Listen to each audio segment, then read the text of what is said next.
Top news of the hour. News number 1.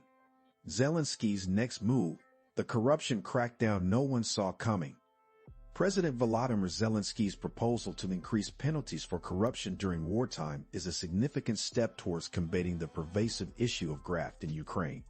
By equating corruption with high treason in times of war, Zelenskyy aims to set a strong deterrent against corrupt practices that undermine national security and impede rebuilding efforts. This bold move showcases Zelenskyy's commitment to effectively address corruption, which has long plagued Ukraine's government and institutions. It is evident that he understands the importance of tackling corruption head-on, not only to strengthen the country internally, but also to gain the support and trust of international partners who will play a crucial role in Ukraine's recovery. The recent dismissal of all the regional military recruitment chiefs after a nationwide audit demonstrates Zelenskyy's determination to root out corruption at every level of governance.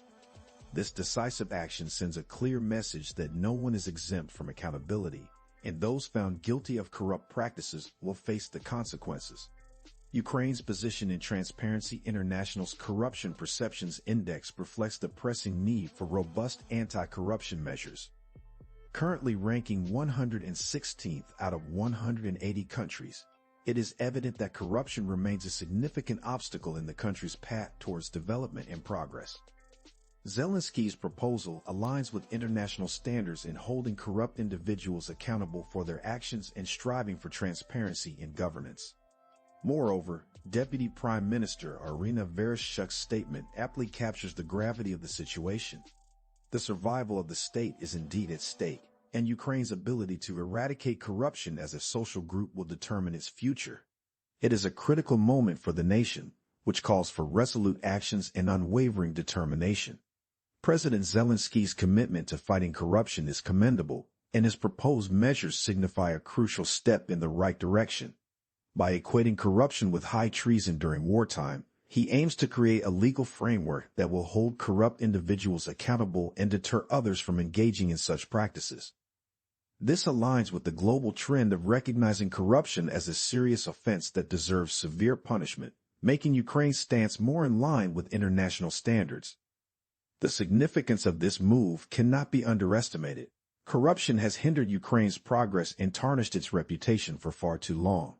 The proposed measures, if passed by Parliament, will send a strong message that corruption will no longer be tolerated, contributing to the restoration of public trust and fostering a more conducive environment for economic growth and investment. It is essential to acknowledge the complexities involved in combating corruption. While the proposed measures are a promising step, they must be accompanied by comprehensive reforms across various sectors, including strengthening law enforcement agencies, enhancing judicial independence, and promoting transparency in public procurement processes. What do you think about President Zelenskyy's proposal to increase penalties for corruption during wartime in Ukraine? Do you believe it will effectively deter corrupt practices and contribute to the country's recovery? Share your thoughts and opinions in the comments below. News number 2. Secrets unveiled. Why countries like Saudi Arabia are desperate to join BRICS. Saudi Arabia and other countries are actively seeking to join the BRICS bloc, which consists of Brazil, Russia, India, China, and South Africa. The annual summit, currently being held in Johannesburg, has gained significant attention as China and Russia aim to expand their political influence and challenge the dominance of the U.S. and its allies. The concept of BRICS was first introduced by economist Jim O'Neill in 2001, highlighting the potential of these four economies to form a powerful force in global trade. The idea gained traction among investors and policymakers, who recognized the need for developing countries to unite and reform the existing global systems to ensure fairness and representation. Since the inaugural meeting in 2009, BRICS has represented over 42% of the world's population, accounting for almost a quarter of global GDP and 18% of trade. Some view the bloc as a counterweight to Western-dominated institutions like the G7 and World Bank, believing it can drive reforms to better reflect the realities of a multipolar world. However, despite its ambition, BRICS has faced challenges in fulfilling its role as an alternative financial and political system. The establishment of the new development bank, with a subscribed capital of $50 billion, aimed to fund infrastructure and climate-related projects in developing countries, is one of its notable achievements. Nevertheless, the World Bank provided over $100 billion in loans in 2022, dwarfing the BRICS bank's contributions. Additionally, BRICS implemented a $100 billion contingency reserve arrangement to provide members with foreign currency liquidity during financial constraints. Efforts to establish a single currency within the bloc, reducing dependence on the US dollar, are also underway, but progress has been limited. Currently, the focus lies on promoting the use of local currencies in intra-BRICS trade. The organization's lack of substantial accomplishments beyond the establishment of the BRICS Bank has led to criticisms. Conflicting and divergent interests among its members, particularly China and India, have hindered progress. The strained relations between these two countries due to border disputes further complicated cooperation within the bloc. Considering the advantages sought by countries around the world, it is no surprise that over 23 nations, including Saudi Arabia, Iran, and Argentina, have expressed their desire to join BRICS. China aims to strengthen its political position amid intensifying rivalry with the U.S., while Russia seeks new partnerships in the face of Western sanctions. Brazil and India, on the other hand, have been hesitant about the rapid development of the bloc and are concerned about China's growing influence within it.